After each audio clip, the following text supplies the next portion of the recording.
The new Insomniac Spider-Man 2 game just got astonishingly bigger. According to comicbookmovie.com, they recently interviewed the voice actor for Peter Parker. Actor Yuri Lowenthal teases about the new sequel.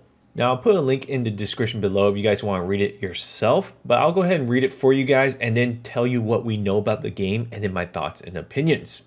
Insomniac Spider-Man blew us away when it released in 2018 with a subsequent PlayStation 5 remaster and the spin-off Spider-Man Miles Morales, proving to be every bit as spectacular. With that in mind, the excitement for the upcoming sequel, Spider-Man 2, is understandably high.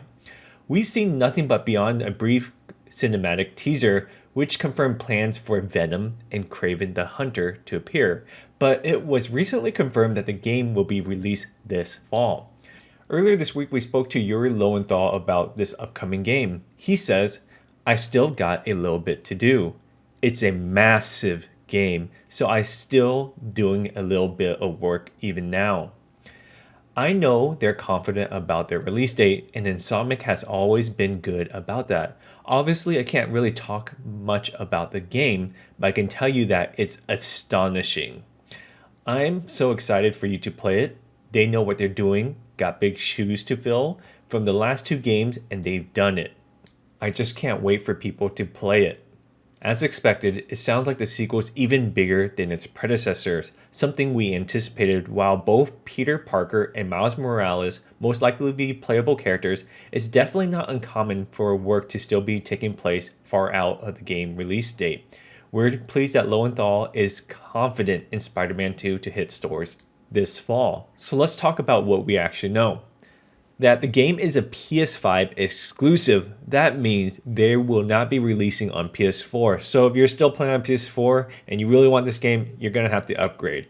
Just a personal speculation, I think this would be a perfect time for Sony to announce a new version of the PS5 and have this bundle as a launching point so it convince people to purchase the PS5 with the Spider-Man 2 bundle with the new updated PlayStation 5. And part of the reason why Insomniac is not doing a PlayStation 4 is because they're pushing the capability of the console, and the PlayStation 4 is just too limiting for its capabilities, which makes sense. And the good news is that it's being developed by the same team that is responsible for the original Spider-Man back in 2018. Brian Ithenthal will be returning as creative director, and Ryan Smith is back as game director. What many fans are excited about is that Venom will be one of the villains in the game as the sparring partner, and this time is voiced none other than Tony Todd, the legendary actor known for his terrifying performance as Candyman. We do know that Venom won't be the only threat facing the Spider-Man. Insomniac has specifically referred to the villains that will try to hunt Peter and Miles down. There are plenty of rogues that could come in place, such as the Lizard and Green Goblin being most likely, although reveal trailer opens to the monologue about the glory of the hunt. We may have a Kraven. The Hunter Sinister Six situations on our hands here, people. Unfortunately, there won't be co-op supported in the game. In a recent PlayStation blog by Ryan Schneider, Insomniac's head of the franchise strategies, used this following language in the blog. "We're still thrilled to continue the story of both Peter Parker and Miles Morales in their most epic single-player adventure yet." So this means there's only single player. However, it doesn't mean that both players can be on the screen playing together at the same time, such as combo takedowns where you see finishing moves, or you can play one character or the other, and maybe you can ask them to be a friendly AI companion that to attack other enemies or be a decoy for you while you're such as recovering health or finding a different spot to do takedowns, and you can use them as a shield. Now, we don't know if you can swap between the two anytime you want, or there's specific parts in the games where you play one or the other and the other is a companion sidekick. Now, one thing I think a lot of people are hoping is that eventually Venom will switch sides and you can play as Venom as one of the playable characters, and he could be a co-op partner. Now, wouldn't that be exciting, finally playing Venom and tossing havoc on the whole city? Now, we'll see if he actually gets to eat people along the way.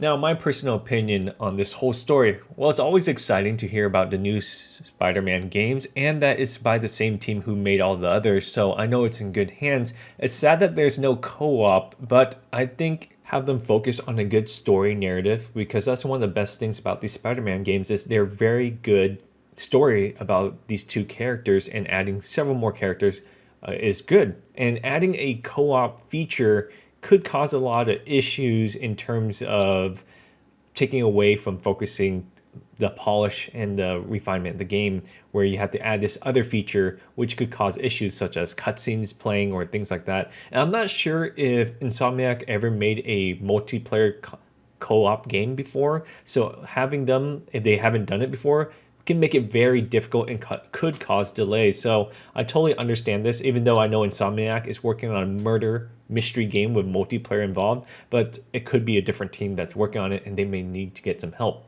But it is exciting. We could get new skills since it's you see both Spider-Mans in the game. You have a different tree where you unlock different combos, take down for each other, where you can, have one Spider-Man toss a villain in there and one just shoots them to the wall, and you can trigger that effect. What's even more exciting is the possibility of them working together during boss battles, where there's a gameplay where you're both working together in order to take down different bosses and unique strategies that could come along with it, which definitely adds a different game mechanic that hasn't come from the previous games. And then you have probably new side quests to do where they're both together. Now, I'm assuming that the map is going to be bigger.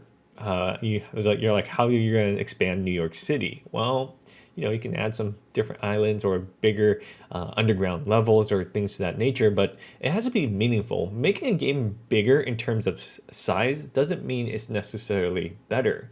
You can think of all the Skyrim games where it's big, a lot of content, but a lot of times you're just running around and there's not much added content. So I'm okay if it's being bigger, but as long as it's quality gameplay that's part of the game, or they can just keep the map the same and then just continue adding more unique refinements to the game. Now, there are of course going to be new suits. New suits is something that fans love to enjoy, unlocking them through achievements and through game rewards, because this is one of the best things about the Spider-Man games is that you earn your suits. Unlike this upcoming Rocksteady game of Suicide Squad Kill the Justice League, where there's a battle pass into it.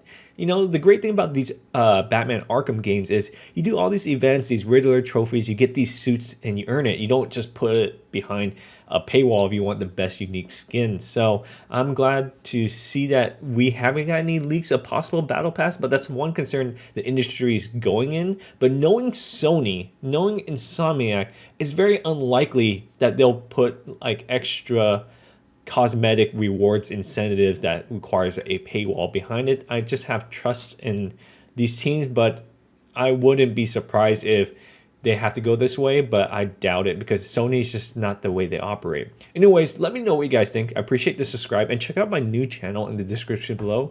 Watch a couple videos. If you like it, then subscribe to those. That will support me in other ways. I'll see you guys next time.